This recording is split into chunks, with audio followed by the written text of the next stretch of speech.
पीछे हमने रेजोनेंस को डिफाइन कर दिया, कैनोनिकल स्ट्रक्चर्स क्या होते हैं, उनको कैसे लिख सकते हैं, ठीक है। अब हम condition and rule of resonance देख सकते हैं, हम वो स्टडी करें। The selection of the canonical structure which contribute to a resonance hybrid is guided by the following rule, कि हमने कैसे कैनोनिकल स्ट्रक्चर को सिलेक्ट करना है, उसके लिए कुछ रूल्स हैं, ठीक है। तो अब हम उन रूल्स को स्टडी करते हैं। फर्स्ट वन हमारे पास क्या है, all the contributing structure should be Lewis structure, ठीक है, कि ये लेविस स्ट्रक्चर्स होने चाहिए, यानी पॉसिबल स्ट्रक्चर होने चाहिए। आपको पता है जैसे कार्बन जो है 4 बॉन्ड बना सकती है, नाइट्रोजन जो है वो 3 बॉन्ड बना सकती है, ठीक है, यानी कि जो उसका रियल स्ट्रक्चर हो सकता है, रियल पॉसिबिलिटीज़ होती है, और वो उस तरह के स्ट्रक्चर्स होने चाहिए। ये नहीं है कि हम अपनी तरफ से किसी भी एलिमेंट के 6-7 बॉन्ड बना दें, ऐसा नहीं होता, ठीक है। All the contributing structure should be a Lewis structure. For instance, in any canonical structure, the maximum number of covalent bonds that an atom may have is 1 for hydrogen, 4 for carbon, 4 for nitrogen. अगर nitrogen 4 बना रही है, ठीक है, तो उसके ऊपर positive charge आएगा। 3 फॉर ऑक्सीजन, नॉर्मली उसके 2 बनते हैं, और 3 जो है वो क्या होगा, उसके ऊपर चार्ज भी आ सकता है। And 2 for hydrogens. The following example illustrate this rule, के हमारे पास क्या है, कार्बन, फर्स्ट वाले में कार्बन ने ऑक्सीजन के साथ डबल बॉन्ड बनाया हुआ है, और कार्बन की वैलेंसी देखें तो एक साइड पे उसने ऑक्सीजन के साथ सिंगल बॉन्ड बनाया हुआ है, और दूसरी साइड पे दूसरी कार्बन के साथ सिंगल बॉन्ड है, यानी कार्बन की वैलेंसी 4 पूरी है। इसी तरह ऑक्सीजन की वैलेंसी भी जो है वो 2 पूरी है, ठीक है। दूसरा स्ट्रक्चर हमारे पास क्या है कि CH3, कार्बन ने दूसरी ऑक्सीजन के साथ सिंगल बॉन्ड बनाया, और एक जिसके साथ पहले सिंगल बॉन्ड था उसके साथ डबल बॉन्ड बना दिया, ठीक है।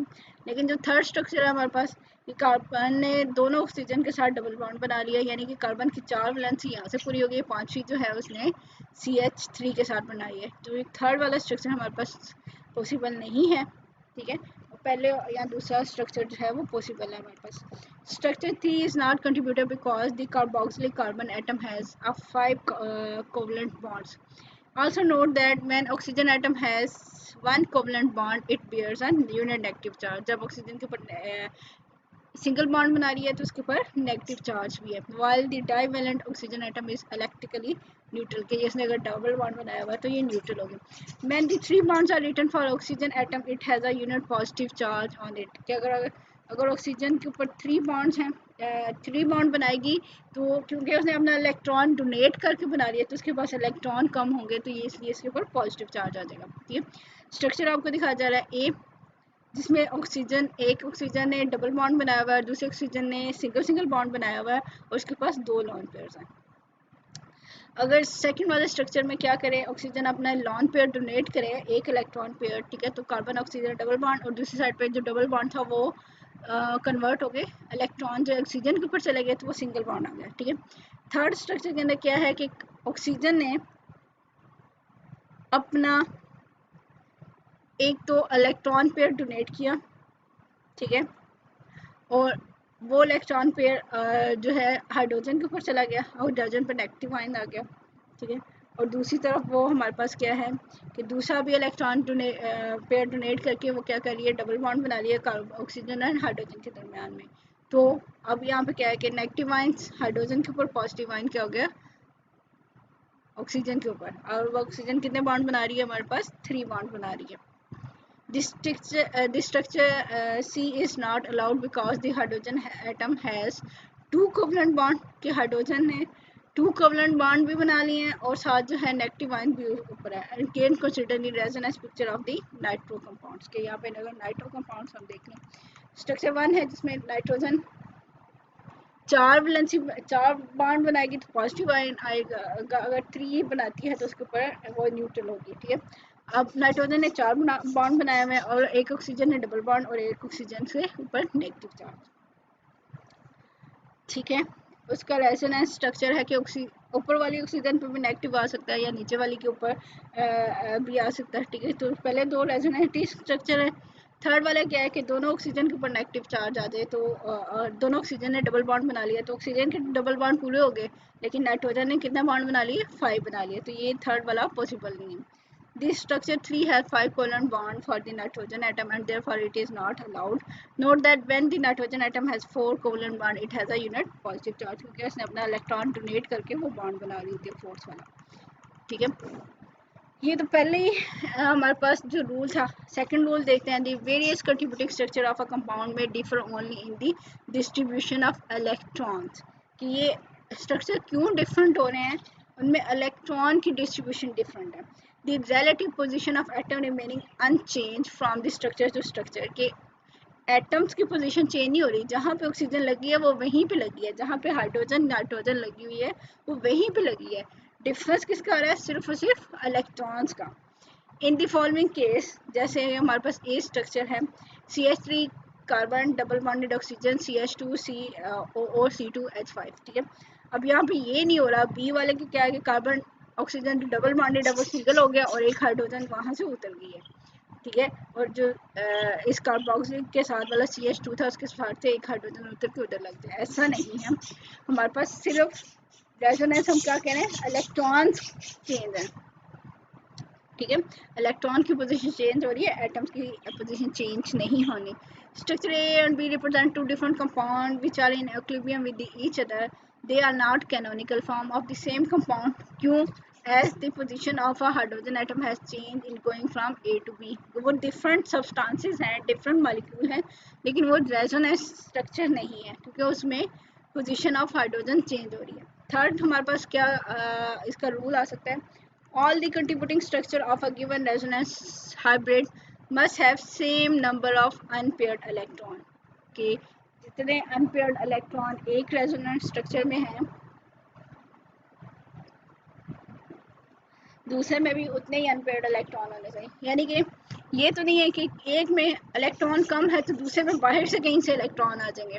ठीक है, ऐसा बाहर से इलेक्ट्रॉन यानी जस्ट उसके अंदर जो इलेक्ट्रॉन है उनकी आपस में डिस्ट्रीब्यूशन चेंज होनी है. तो जितने इलेक्ट्रॉन पहले हैं उतने ही रहेंगे. For example the following structure does not contribute to the molecule of 1,3-butadiene as it has 2 unpaired electron. कि अब ब्यूटाडाइन अगर देखें तो हमारे पास क्या है कि पहली कार्बन और दूसरी कार्बन के ऊपर एक एक इलेक्ट्रॉन है. ठीक है, आपको पता है हाफ एरो का मतलब है कि एक इलेक्ट्रॉन है. ठीक है, the valid canonical form of butadiene कैसे है कि ये जो एक एक इलेक्ट्रॉन मिलके हमारे पास क्या है वो डबल बॉन्ड बना रहा होता है और जो सेंटर वाला डबल बॉन्ड है वहाँ से भी एक एक इलेक्ट्रॉन जो है लेफ्ट और राइट वाली साइड पे जाता है. यानी पहली और दूसरी पोजीशन पे बॉन्ड बनता है और तीसरी और चौथी पोजीशन पे बॉन्ड बनता है.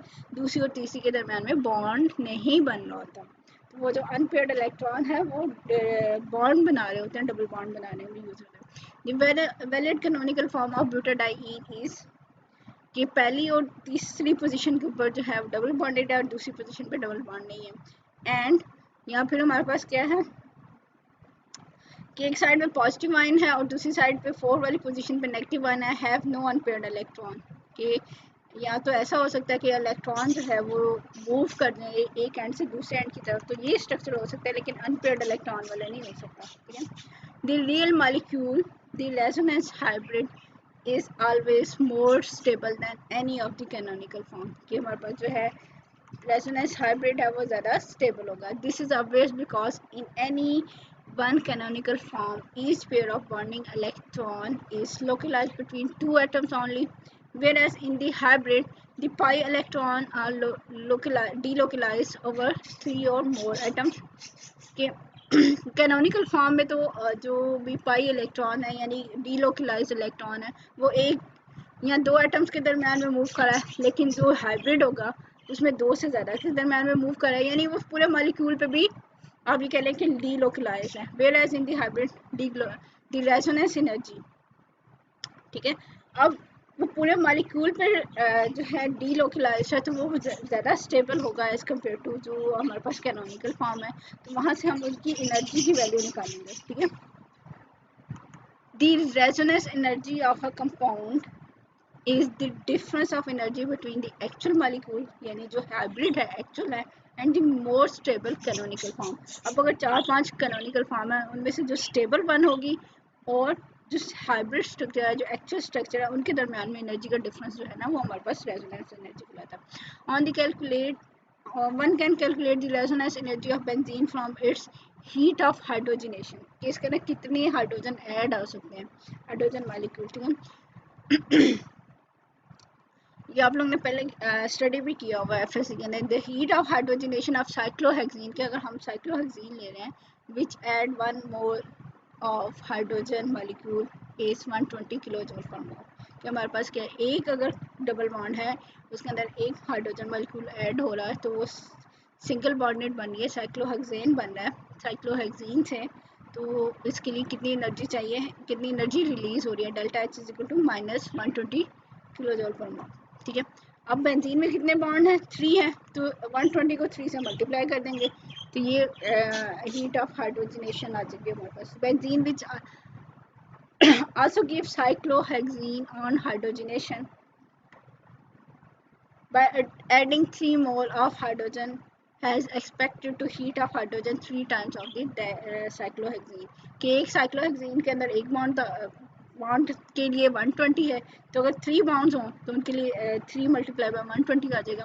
In other words, if there were a compound which could be represented by the following single structure, कि अगर ऐसा स्ट्रक्चर हो बेंजीन का तो उसके लिए हमारे पास क्या है, एक्सपेक्टेड हीट ऑफ हाइड्रोजनेशन क्या होगी, 360 किलो जूल पर मोल, यानी 3 इंटू मल्टीप्लाई बाय 3 इंटू 120 आ जाएगा, तो ये 360 बन जाएगी। The observe heat of hydrogenation of benzene is, जब इसको ऑब्जर्व करते हैं एक्सपेरिमेंटली तो इसकी वैल्यू क्या आ जाती है, 208 किलो जूल पर मोल, यानी कि जो हमने कैलकुलेट की उससे भी कम है। The resonance energy of benzene, तो हम यहाँ से रेजोनेंस एनर्जी निकाल लेंगे इन दोनों का डिफरेंस। देयरफॉर जो कैनोनिकल फॉर्म है, यानी जो एक्सपेक्टेड कैलकुलेटेड है 360 माइनस जो एक्चुअल है हमारे पास 208, तो इसका डिफरेंस हमारे पास आ जाएगा 152 kilo joule per mole, showing that benzene has extra stability of 152 किलोजोल पर मोल ड्यू टू डीलोकलाइजेशन, की अब ये स्टेबिलिटी क्यों आ रही है, रेजोनेंस की वजह से, यानी मॉलिक्यूल के अंदर डीलोकलाइजेशन ऑफ इलेक्ट्रॉन है। In short, all compound which are not fully described by a single structure but a combination of contributive structure has extra stability and are side to be resonance stabilise, की इनके अंदर resonance होती है। Fifth step है हमारे पास, all canonical form do not contribute equally except when they have the same energy. The most stable canonical form और the most important contributor, के सारे जो हमारे पास कैनोनिकल फॉर्म है उनकी सेम एनर्जी नहीं होती, जिसकी सबसे लेस एनर्जी होगी वो उतना ज़्यादा स्टेबल भी होगा और उतना ज़्यादा कंट्रीब्यूटिंग भी होगा। ये हमने पीछे भी बात की अभी। एग्जाम्पल दी जा रही है, ब्यूटाडाइन 1 और 3 के ऊपर बॉन्ड बना हुआ है, न्यूट्रल कंपाउंड्स हैं, और दूसरा क्या है, एक एंड पे नेगेटिव चार्ज है, दूसरे पे पॉजिटिव, और दरमियान में बॉन्ड है, और उसी का इन्वर्ट कर देगा, जब पहले पॉजिटिव चार्ज है उसका नेगेटिव चार्ज है, तो उसमें मेजर कंट्रीब्यूशन क्या है, न्यूट्रल वाले का है कि 1 और 3 पे बॉन्ड बना हुआ है, 2 वाले पे सिंगल बॉन्ड है, ठीक है, और माइनर कंट्रीब्यूशन जो है सेकेंड और थर्ड का आ जाता है। लेकिन यहाँ पे अगर बेंजीन में देखा जाए तो जहाँ पे सिंगल बॉन्ड है वहाँ पे अगर डबल बॉन्ड आ जाए दूसरे स्ट्रक्चर में, तो दोनों का इक्वल कंट्रीब्यूशन भी आ सकता है, यानी कि मॉलिक्यूल के अंदर जो कैनोनिकल फॉर्म है वो उनका इक्वल कंट्रीब्यूशन भी हो सकता है, उनका डिफरेंट भी हो सकता है, और जो जिसकी एनर्जी सबसे कम होगी उसका कंट्रीब्यूशन सबसे ज़्यादा होगा। The question may arise how does one decide which structure are more stable, ये बेंजीन की बात की जाए, ठीक है, कि ये जो दो स्ट्रक्चर हमें मिले हैं इनके लिहाज से, अगर एक जगह पे डबल बॉन्ड है दूसरी जगह पे सिंगल बॉन्ड आ रहा है, तो उन दोनों में से कौन सा स्टेबल है, and therefore more important contributor to give resonance hybrid, के दोनों में से कौन सा है। Although it is not always easy to answer this question, the following principle would often help in deciding the relative contribution of various canonical forms. सबसे पहले क्या है, structure with more covalent bond are generally more stable than those with fewer bonds, कि वो structure जिसमें ज़्यादा हमारे पास bonds हैं वो ज़्यादा stable होगा as compared to अदर। जब ब्यूटाडाइन की एग्जांपल दी जाए, नंबर ऑफ बॉन्ड्स काउंट कर लें, पहले वाले में कितने हैं कि कार्बन कार्बन के दरमियान में डबल बॉन्ड, सिंगल बॉन्ड भी है, और कार्बन हाइड्रोजन के दरमियान में बॉन्ड्स हैं। ठीक है, तो हमारे पास क्या है कि इनमें स्ट्रक्चर ए है 5 कार्बन कार्बन कोवलेंट बॉन्ड, कि कार्बन कार्बन के दरमियान में कोवलेंट बॉन्ड जो है वो 5 हैं, as compare to the 4 in the structure B, कि अगर हम जस्ट कार्बन कार्बन की बात करें तो 4 बॉन्ड बन रहे हैं हमारे पास स्ट्रक्चर बी के अंदर, और सी के अंदर जो है 3 है। ठीक है, कोवलेंट बॉन्ड। तो क्या हुआ, जिसका सबसे ज़्यादा बॉन्ड्स हैं उसके अंदर सबसे वो ज़्यादा कंट्रीब्यूटिंग है। Structure A is the most stable one and the most important contributor. Structure B makes minor contribution whereas the contribution of structure C is negligible। तो इस तरह भी हम डिसाइड कर सकते हैं। बी पॉइंट हमारे पास क्या है, structure with greater charge separation are more unstable, especially if the charge separation leads to reduction in number of covalent bond। कि जितने चार्जेस एक दूसरे से ज़्यादा दूर हैं उतना उनका कम कंट्रीब्यूशन होगा, और स्पेशली उस टाइम के जब नंबर ऑफ बॉन्ड्स भी, कोवलेंट बॉन्ड भी उनके अंदर कम हो रहे हैं मॉलिक्यूल के अंदर। It has already been seen in the case of butadiene that the structure having greater charge separation have smaller number of covalent bonds and make only minor contribution to the resonance hybrid। When structure with separated charges have same number of covalent bonds, फिर क्या होगा, as those with no charge separation their contribution is significant। कि जब same number of covalent bonds हैं तो उसके अंदर क्या होगा, though relatively less than the contribution of the uncharged structure।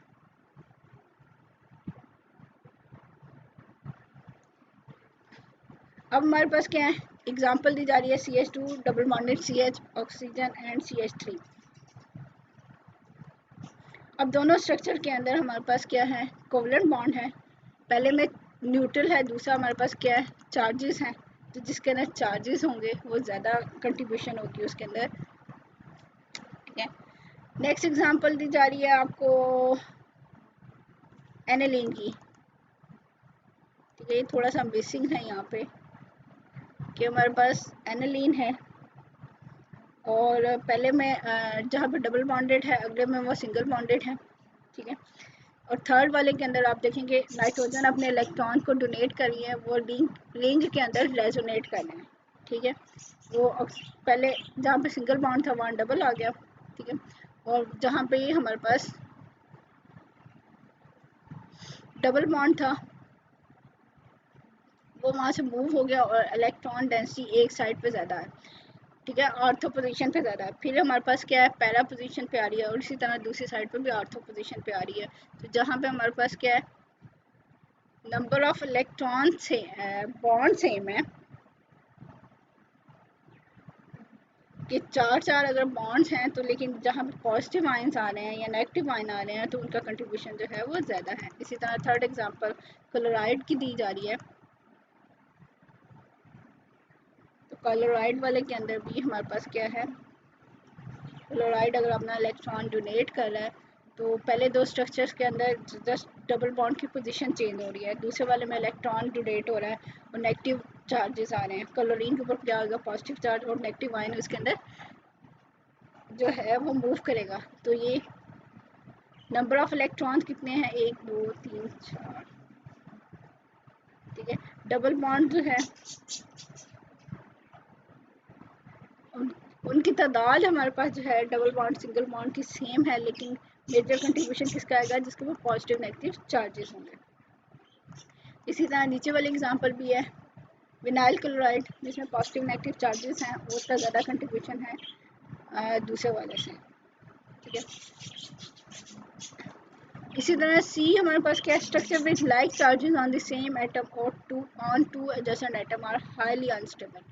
कि अगर सेम चार्जेस एक ही एटम के ऊपर आ जाएं, ठीक है, यानी नेगेटिव आयंस एक ही एटम के ऊपर आ जाए तो वो अनस्टेबल है, या पॉजिटिव आयन एक ही एटम के ऊपर आ जाए, यहाँ दोनों करीब एडजेसेंट वालों के ऊपर आ जाए तो वो भी हमारे पास अनस्टेबल होगा। एग्जाम्पल दी जा रही है CH3 single bond nitrogen, double bonded nitrogen and again double bonded nitrogen. एक के ऊपर हमारे पास क्या है, नेगेटिव चार्ज है, दूसरे पे पॉजिटिव चार्ज है। सेकंड में क्या है हमारे पास, एक पे नेगेटिव चार्ज, दूसरे पे पॉजिटिव चार्ज आ गया, ठीक है, यानी कि वो चेंज हो गया फर्स्ट वाले से थर्ड वाले के ऊपर।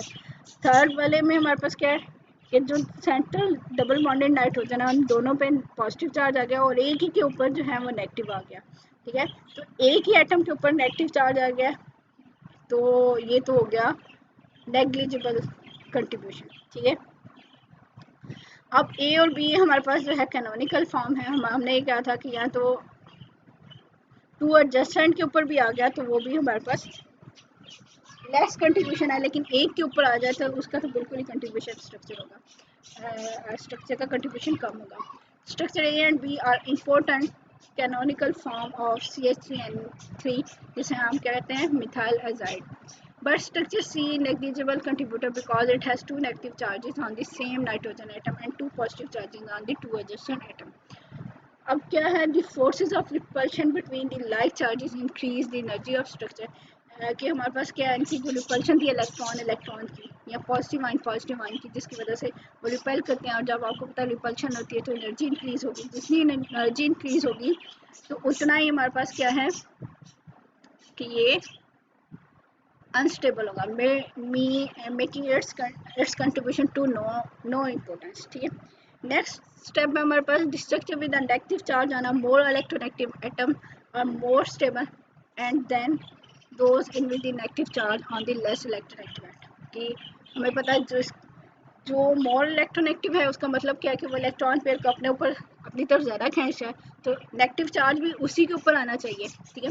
लेकिन ये तो नहीं है कि मोर इलेक्ट्रोनेगेटिव है जो इलेक्ट्रॉन को अपनी तरफ खींच रहा है लेकिन उसके ऊपर पॉजिटिव चार्ज आ रहा है, ठीक है, तो ये गलत होगा। मोर इलेक्ट्रोनेगेटिव के ऊपर नेगेटिव चार्ज आएगा तब वो स्टेबल होगा, ठीक है। अब हमारे पास क्या है कि CH2 double bonded CH single bonded C और डबल बॉन्डेड हमारे पास नाइट्रोजन है। पहला स्ट्रक्चर न्यूट्रल है, ठीक है। दूसरे वाले के अंदर क्या है, नाइट्रोजन के ऊपर नेगेटिव चार्ज है और CH2 के ऊपर पॉजिटिव चार्ज है, लेकिन इसके अपोजिट क्या हो रहा है हमारे पास कि नाइट्रोजन के ऊपर पॉजिटिव चार्ज आ रहा है और CH के ऊपर नेगेटिव चार्ज आ रहा है, तो ये तो थर्ड वाला तो वैसे ही नेग्लिजिबल है।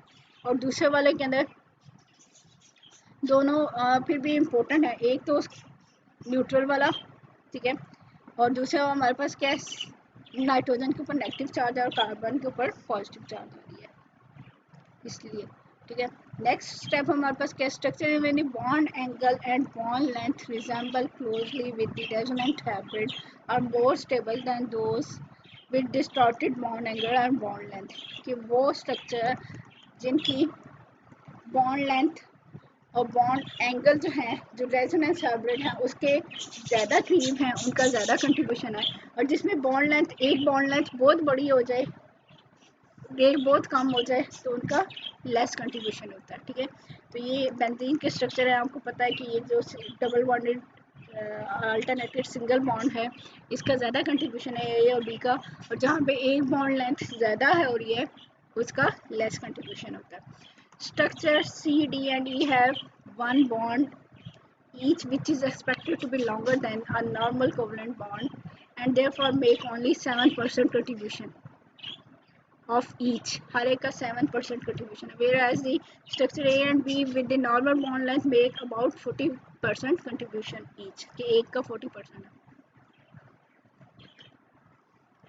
The following structure for beta di is of negligible importance because one bond dotted is expected too much longer than the normal covalent bond, कि यहाँ पे CH2 और CH2 के दरमियान में जो डॉटेड बॉन्ड आपको नज़र आ रहा है ये इसको अनस्टेबल बना देता है और ये पॉसिबल नहीं है। इसी तरह हमारे पास 6 पॉइंट है,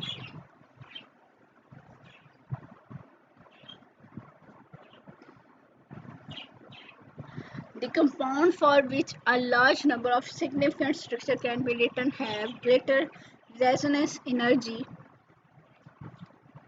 are more stable, especially if contributing structure are equal energy. कि वो स्ट्रक्चर जिसके लिए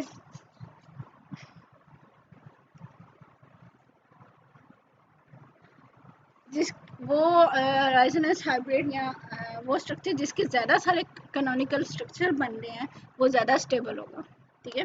और जिसके थोड़े कैनोनिकल स्ट्रक्चर बनने होंगे वो लेस स्टेबल होगा, ठीक है, या लेस चांसेस है उसके। Compound for which a large number of significant structure can be written have greater resonance energy, more stable होगा, specially if the contributing structure have equal energy. Thus butadiene has resonance energy of 17 kilojoule per mole, whereas benzene, for which two equivalent structure makes significant contribution, has resonance energy of 162 kilojoule per mole. कि जिस benzene के 5 हैं और इसके क्या थे, butadiene के 3 equal structure हैं, ठीक है। और फिर उनके कंट्रीब्यूशन भी डिपेंड करता है, लेकिन जितने ज़्यादा होंगे उतना उनके कंट्रीब्यूशन के चांसेस ज़्यादा हैं, ठीक है। The greater acidity of nitric acid HNO3 is as compared to nitrous acid is also attributed to a similar effect. The nitrate ion is more stable than the nitrite ion. कि nitrate ion में 3 equivalent structure हैं और जो nitride ion है उसके अंदर 2 structure हैं। तो जिसके स्ट्रक्चर ज़्यादा हैं वो ज़्यादा स्टेबल है और वो ज़्यादा एसिडिक भी है, ठीक है। तो कैसे है कि एक नाइट्रोजन के साथ नाइट्रोजन ने देखे 4 बॉन्ड बनाए हुए हैं तो पॉजिटिव आयन आएगा उसके ऊपर, ठीक है। अब क्या है कि 2 ऑक्सीजन पे नेगेटिव आयन्स आना है और 1 ऑक्सीजन के साथ डबल बॉन्ड आना है, और ये तीनों ऑक्सीजन के साथ जो है वो अल्टरनेटिवली चेंज हो सकता है। लेकिन जब नाइट्राइड आयन है तो एक ऑक्सीजन ने डबल बॉन्ड बनाना है और एक ने सिंगल बॉन्ड बनाना है, उसके ऊपर नेगेटिव आयन है, तो इसके पास 2 ही चांसेस हैं। Again, greater acidity of carboxylic acid as compared to alcohol is attributed to the larger resonance stabilization of the anion of carboxylic acid relative to the unionized acid.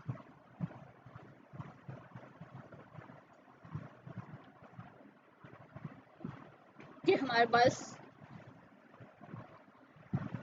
जो carboxylic acids हैं और जो alcohol हैं, ठीक है, उनको base के साथ रिएक्ट करवाना है। बेस अपना इलेक्ट्रॉन डोनेट करिए या बेस की एबिलिटी है वो प्रोटॉन को एक्सेप्ट करें, यानी BH बन जाएगा। BH पॉजिटिव निकल गया, पीछे रह गया नेगेटिव आयन, ठीक है, ऑक्सीजन के ऊपर आ गया नेगेटिव आयन दोनों में, चाहे वो अल्कोहल का एनाइन है या चाहे एसिड का एनाइन है। तो अब ये जो है सेकेंड वाली इक्वेशन यानी एसिड है तो उसमें जो ऑक्सीजन है ये ज़्यादा स्टेबलाइज है। क्यों? ऑक्सीजन जो है अपना इलेक्ट्रॉन देगी, कार्बन को डबल बॉन्ड बन जाएगा और जो यहाँ पे डबल बॉन्डेड ऑक्सीजन है वो इलेक्ट्रॉन ऊपर चला जाएगा, तो वो क्या होगा, उसके ऊपर नेगेटिव आयन आ जाएगा। तो यहाँ पे हमारे पास क्या है, रेजोनेंस हो सकती है, लेकिन अल्कोहल के केस में रेजोनेंस नहीं है, इसलिए हमारे पास जो है कार्बोक्सिलिक एसिड जो है वो ज़्यादा स्टेबल हैं, यानी इसकी अनआयनाइज्ड फॉर्म जो है वो ज़्यादा स्टेबल है क्योंकि उसके अंदर रेजोनेंस है।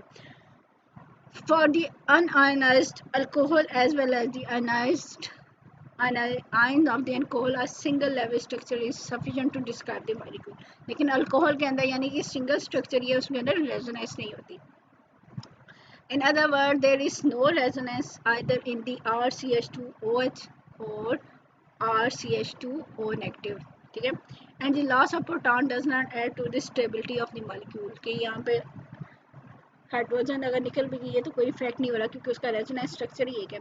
On the other hand the anion of carboxylic acid has a greater resonance stabilization than its ionized form, कि ये हमारे पास क्या है कि उसकी आयनाइजेशन वाली जो है उसके अंदर चार्जेस भी है। अगर चार्ज सेपरेशन के लिहाज से देखें तो ऑक्सीजन पे क्या आ रहा है, पॉजिटिव आयन भी आ रहा है, नेगेटिव आयन भी आ रहा है, मीन चार्ज सेपरेशन भी हो रही है। और दूसरा जो है उसके जो 2 इक्विवेलेंट स्ट्रक्चर भी बन रहे हैं,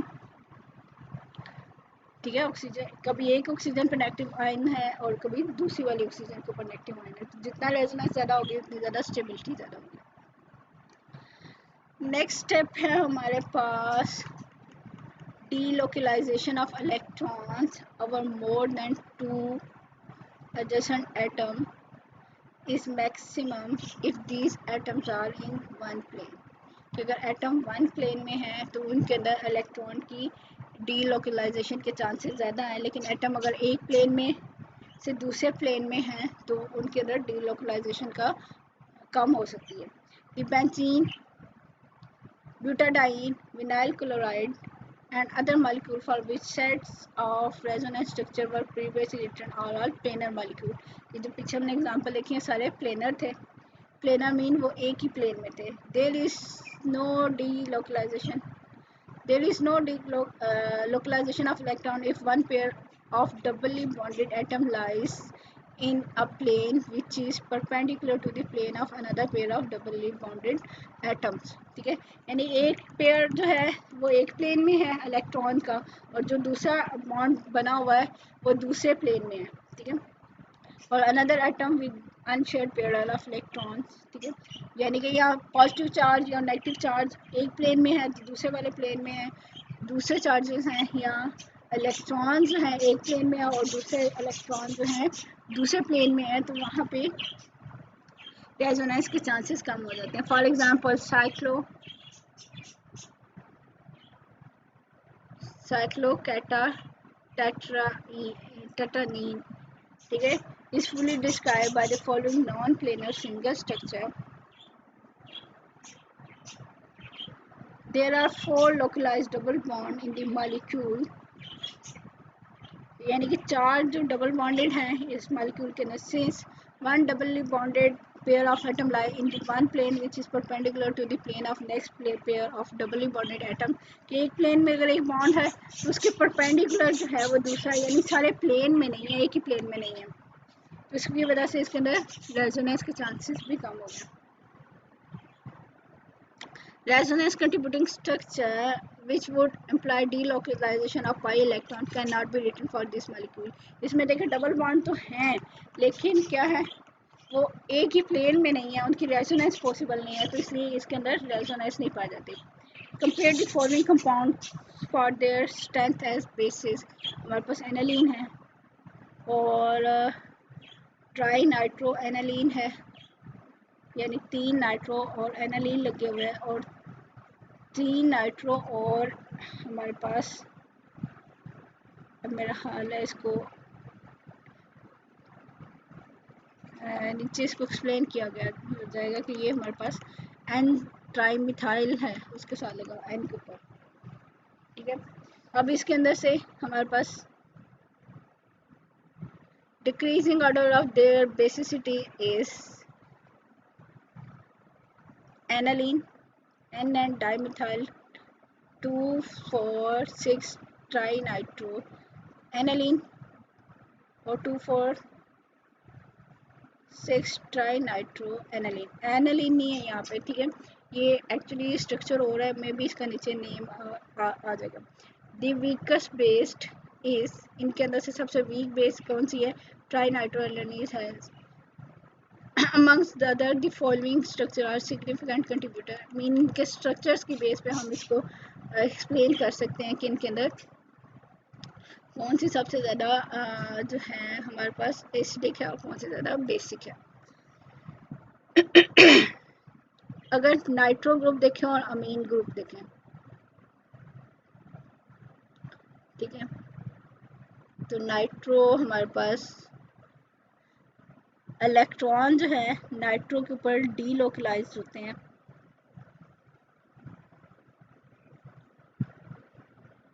ठीक है, अब हमारे पास क्या है, ट्राई नाइट्रो जो एनालीन थी, अब वहाँ से क्या हुआ कि इलेक्ट्रॉन्स जो है नाइट्रोजन ने अपने इलेक्ट्रॉन डोनेट किए, तो नाइट्रोजन पे पॉजिटिव चार्ज, यहाँ पे सिंगल बॉन्ड था पहले वाले में, तो यहाँ इधर डबल बॉन्ड आ गया। ठीक है, और आगे इलेक्ट्रॉन की डिस्ट्रीब्यूशन होती जा रही है, चेंजेस आ रहे हैं स्ट्रक्चर के अंदर के इलेक्ट्रॉन जो है वो मूव कर रहा है, तो डबल बॉन्ड भी जो है हमारे पास वो चेंज होगा। ठीक है, अब यहाँ पे क्या था कि नाइट्रो के साथ जो बॉन्ड है वो उसकी डायरेक्शन चेंज हुई है, और साथ ही इसी साइड पे जो पैरा पे नाइट्रो लगा हुआ है तो उसने इलेक्ट्रॉन गेन किया। ठीक है, इसके साथ जो था इलेक्ट्रॉन उसने गेन किया, और इलेक्ट्रॉन गेन करके नाइट्रोजन के 4 बॉन्ड बन गए, नाइट्रोजन पे पॉजिटिव आ गया और जो है दोनों ऑक्सीजन के ऊपर नेगेटिव चार्ज है।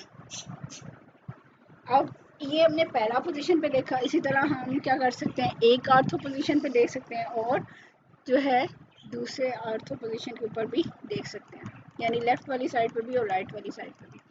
दस the electrons of the amino nitrogen atom are extensively delocalized over all the oxygen atom of our nitro group। क्या अब हमारे पास जो बेसिक करेक्टर कहाँ से आना था, जो नाइट्रोजन के ऊपर लॉन पेयर था NH2 के ऊपर, ठीक है, जो सबसे पहले स्ट्रक्चर ऊपर दिखाया गया। एक मिनट,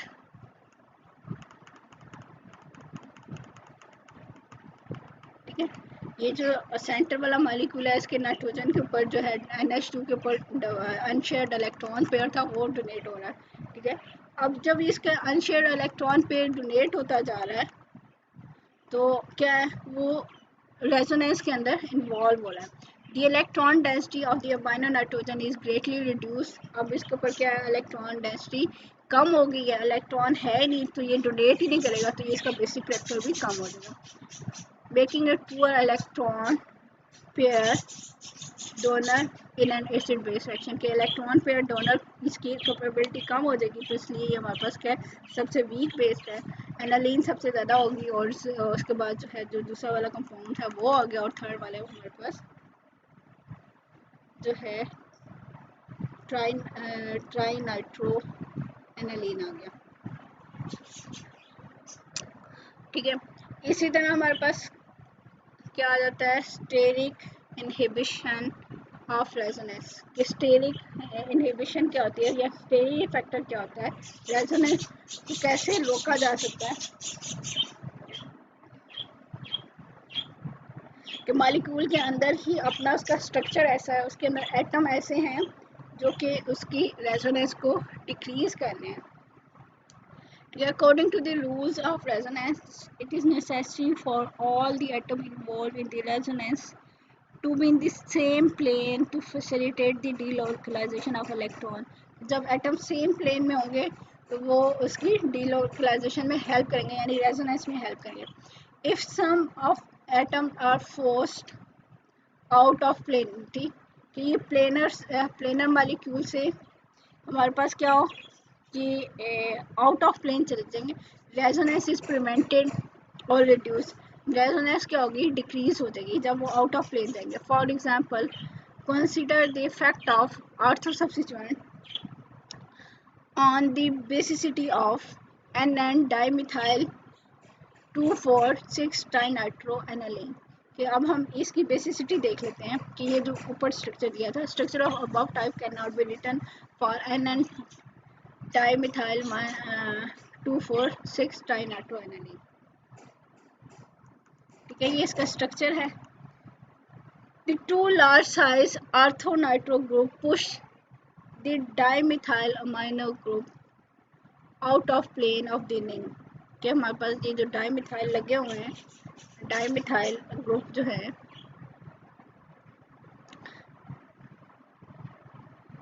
इनको क्या करते हैं, ये जो नाइट्रो ग्रुप लगे हुए हैं ना आर्थो पे, लेफ्ट और राइट पे, ये लार्ज ग्रुप जो है क्या करेंगे, इसको पुश कर देंगे, इसके जो मिथाइल ग्रुप है उनको पुश करेंगे कि वो एक प्लेन की बजाय दूसरे प्लेन में निकल जाए, ठीक है। The two large size ortho nitro group push the dimethyl amino group out of the plane of the ring, making resonance delocalization of its electron pair difficult। कि यहाँ पे इसकी resonance को difficult कर देंगे। The NN dimethyl derivative therefore is a much stronger base than the trinitroaniline itself। कि इसका जो डाइनाइट्रोटोलिन है, डाइनाइट्रो वाला है ना,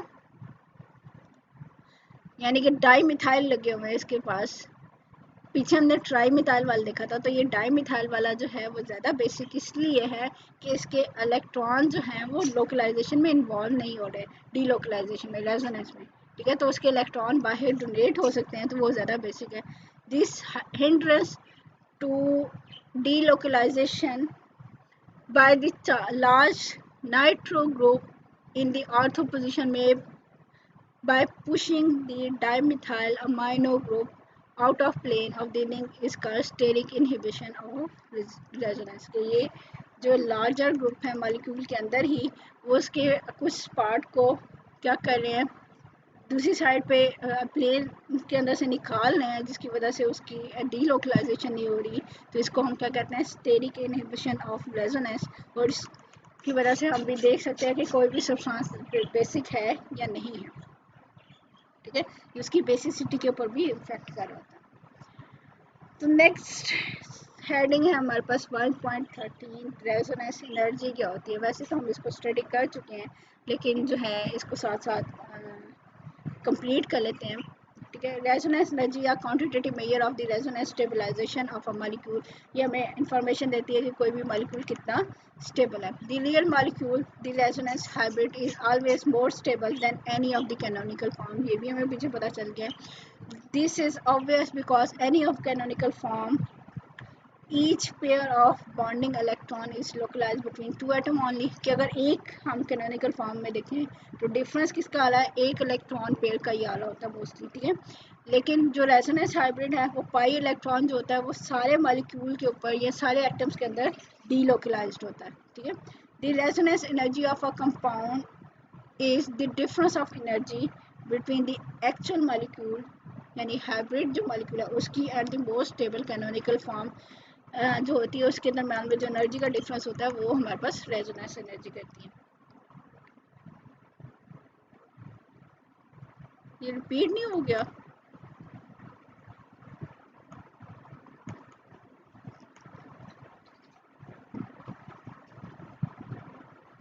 ठीक है, ये वही है जो पीछे हमने पढ़ लिया है,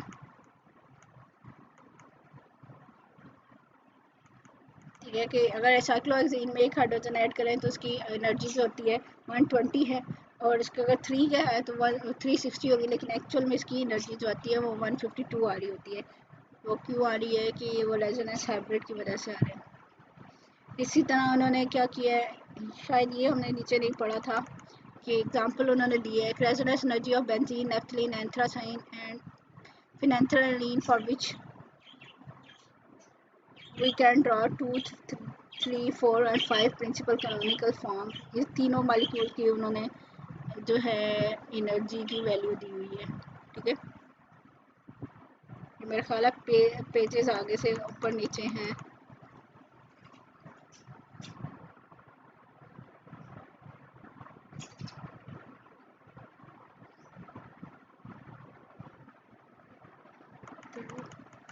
तो रेजोनेंस एनर्जी के बारे में हम स्टडी कर चुके थे। तो हमने अब नेक्स्ट वाला पॉइंट है हमारे पास 1.14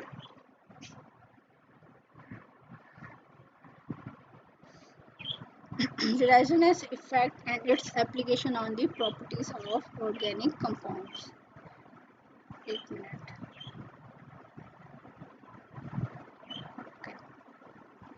10 मिनट्स हैं हमारे पास, हम इसको स्टडी कर लेते हैं। रेजोनेंस इफेक्ट और उसकी एप्लीकेशन हम ऑर्गेनिक कंपाउंड्स में देख सकते हैं। Resonance is a phenomena of delocalization of pi and non bonding electrons of a molecule within a molecular framework without changing the position of any atom. Atom change नहीं होते, सिर्फ electron की changes हो रही है। This yields several level structure for a molecule which are commonly known as canonical or resonating structure or mesomers भी कह सकते हैं। None of these structure individually can explain all the physical and chemical properties of compounds, लेकिन जो hybrid होता है वो उसकी सारी प्रॉपर्टीज को एक्सप्लेन करता है। Hence, they cannot represent the real structure of molecule. The real structure is a composite or hybrid of the all possible canonical forms या mesomers भी कहते हैं, ठीक है। The decrease in electron density at one position accompanied by an corresponding increase at other position is called the resonance effect or mesomeric effect। जहाँ से एक जगह से इलेक्ट्रॉन कम हो रहे हैं तो दूसरी जगह पे ऑटोमेटिकली इंक्रीज हो रहे हैं, लेकिन टोटल नंबर ऑफ इलेक्ट्रॉन जो है वो सेम ही रहता है। ये हम सारे रूल्स पीछे पढ़ चुके हैं, ठीक है। When a molecule is described by a set of resonance contributing structure, the electron density surrounding the various atoms is not the same as expected for the molecule with no resonance. When a molecule is described by a set of resonating contributing structure, the electron density surrounding the various atoms is not same as expected for the molecule। ठीक है, electron density जो resonance structure है उसके अंदर तो सबके ऊपर जो है डीलोकलाइज्ड है, ठीक है, कंबाइन है, लेकिन जिसमें नो रेजोनेंस है, जिसमें रेजोनेंस नहीं है जिस मॉलिक्यूल के अंदर, तो वहाँ पे तो इलेक्ट्रॉन डेंसिटी तो उन्हीं एटम्स के ऊपर होगी जिसके ऊपर वो ऑलरेडी है, ठीक है, वो पूरे मॉलिक्यूल्स के ऊपर डीलोकलाइज नहीं होगी। Consider for example the case of vinyl chloride. If vinyl chloride were fully described by the structure CH2 double bonded CH and chlorine unshared electron, the unshared electron pair symbolized by two dots, हमें पता है कि unshared electron को two dots से show करते हैं, which reside entirely on the chlorine atom। तो अगर इसमें रेजोनेंस नहीं है तो ये ऐसा स्ट्रक्चर होना चाहिए कि unshared electron क्लोरीन के ऊपर होना चाहिए। The electron density surrounding the chlorine atom will be comparable to that of कि इसकी इलेक्ट्रॉन डेंसिटी ऐसी होनी चाहिए कि जब इनके दरम्यान में सिंगल बॉन्ड भी है। However the real structure of vinyl chloride is not this one, ठीक है, but a hybrid of this structure, क्यों ये हाइब्रिड स्ट्रक्चर होता है जिसमें या तो क्लोरीन के ऊपर जो इलेक्ट्रॉन पेयर है या क्लोरीन अपना इलेक्ट्रॉन डोनेट कर रही है, जिसका पॉजिटिव चार्ज आ रहा है, और डबल बॉन्ड बन रहा है सी एच के साथ, और कार्बन के ऊपर नेगेटिव चार्ज आ रहा है, यानी इसकी इलेक्ट्रॉन डेंसिटी चेंज भी हो सकती है हाइब्रिड पोजीशन के अंदर। Thus the electron density due to the unshared pair is not confined to the chlorine atom, कि ये क्लोरीन के ऊपर नहीं रहती बल्कि ये चेंज हो जाती है, but spread out over the whole molecule. This decrease in electron density at one position accompanied by the increase in at the other position by movement of pi electron is called the resonance effect, ठीक है, ये पीछे हम देख चुके हैं। We sometimes say that the chlorine atom in vinyl chloride is electron donating by the resonance effect, इसने अपना इलेक्ट्रॉन डोनेट कर दिया रेजोनेंस इफेक्ट के साथ। There is however no actual donation of electron actually donate नहीं होते। What this statement means is that the electron is distributed in a manner which is different from the expected distribution for a system with no resonance, कि यहाँ पे क्या statement बनेगी कि जब electron की डिस्ट्रीब्यूशन कैसे होगी जब नो रेजोनेंस स्ट्रक्चर है और रेजोनेंस स्ट्रक्चर है, तो उनके अंदर कैसे डिस्ट्रीब्यूशन हमारी करनी है। Since the resonance effect changes electron densities as compared to the molecule with the no resonance, the observed deviation in the bond length, dipole moment, spectral behavior, and chemical activity of resonance hybrid relative to the molecule with the no resonance is ascribed to this effect, ठीक है। अब हमारे पास अगर electron की density change हो रही है तो उसकी वजह से सारे चीज़ें होंगी ना, डायपोल मोमेंट हो गया, बॉन्ड लेंथ होगी, स्पेक्ट्रल बिहेवियर होगा, वो इसका डिफरेंट होगा, और जो नो रेजोनेंस है उसका डिफरेंट होगा, ठीक है, क्योंकि हमारे पास जो है इलेक्ट्रॉन्स की डेंसिटी चेंज होगी हमारे पास यहाँ पे रेजोनेंस के अंदर। As a result of resonance the energy of hybrid decreases and its stability therefore increases, के जितना रेजोनेंस हाइब्रिड होगा उसकी एनर्जी कम है तो उसका उतना ही ज़्यादा वो स्टेबल होगा। Greater the number of contributing structure greater will be the stability of the hybrid. The stability also depends on the equivalence of the contributing structure. Moreover, the charged structure have less contribution than the uncharged structures. Depending upon the nature of functional group present, the adjacent to multiple bonds, the resonance और mesomeric effect are two types, के ये हमारे पास किस तरह के हो सकते हैं, दो तरह के रेजोनेंस इफेक्ट हो सकते हैं। पहला ग्रुप क्या है, group having electron withdrawing resonance effect, ठीक है, वो ग्रुप जो कि इलेक्ट्रॉन को अपनी तरफ खींच रहा है, विदड्रॉ कर रहा है रेजोनेंस इफेक्ट में, तो वो हमारे पास ग्रुप ए आ गया। जैसे नाइट्रो ग्रुप है, कार्बोनाइल ग्रुप आ गया, साइनाइड आ गया, कार्बोक्सिलिक ग्रुप आ गया, ठीक है, और एल्डिहाइड ग्रुप आ गया। ये इलेक्ट्रॉन को अपनी तरफ खींच रहे होते हैं। Tend to withdraw the electron from multiple bond through the resonance are said to have negative M और नेगेटिव आर इफेक्ट। और दूसरी तरफ हमारे पास क्या है कि वो electrons releasing resonance effect group, ठीक है,